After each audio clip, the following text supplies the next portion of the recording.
What's up guys, Nick and Anselmo Balloon Brokerage again here talking to you about 5 unique reasons why it still matters who you work with even in this crazy market.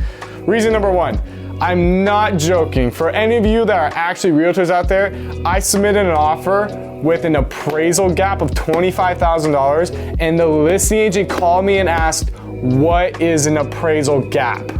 Asking me to explain to her what it meant for a buyer to cover the difference in the appraisal.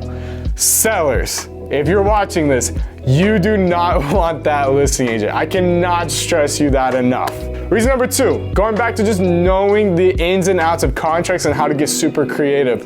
There are many things that you need to be aware of throughout the sale of your property outside of just strictly price. Again, going back to the appraisal, you want to try and find a buyer that will cover as much of the appraisal gap. If there is a difference between appraised value and purchase price, you want to try and negotiate in, I'm assuming, if you're living at home, a seller in possession, give you some extra time to stay in place and calmly move from place A to B, whether that be locally in California or out of state, and also shorten inspection contingencies throughout. You want to make sure the buyer you pick is really committed to get their stuff done quickly. God forbid anything comes up in those inspections that the buyer doesn't like and yada yada. You want to be able to make sure you can get back on the market and just get things rolling as soon as you possibly can. Number 3, communication. You need an agent that's going to communicate with you throughout the entire sale. Again, not kidding. We had an agent here at Balloon that was reached out to by the seller directly because they could not get a hold of their representative agent.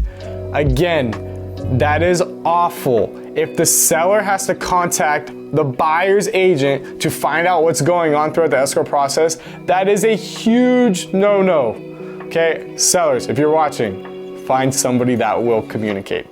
Number 4, you want to find an agent that has a strong team behind them for cross-qualification. You want an agent that has a great lender in their back pocket that can help cross-qualify and make sure that the buyer that you're potentially going to choose purchase your home is well qualified. You don't want to pick a buyer that has a lender that didn't really pre-screen them very well, and maybe that lender thought they had a 720 credit score but really they only have a 620, and all of a sudden last second you're falling out of escrow because the loan gets denied.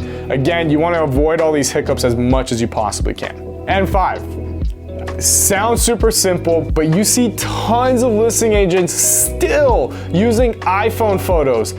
Do not use a listing agent that's not willing to invest their own money to help sell your largest asset. Find an agent that is willing to take the time and effort and money to invest into your property to make sure it sells for top dollar. While many of you think, yes, homes are going to sell no matter what, you're right, but it doesn't mean they're going to sell for top dollar. Getting an agent that's going to help market your property properly will guarantee sell your home for more than iPhone photos. I promise you that. So if you have any questions, again, don't ever hesitate to reach out, text, call, or email me anytime, and I'll talk to you guys very soon.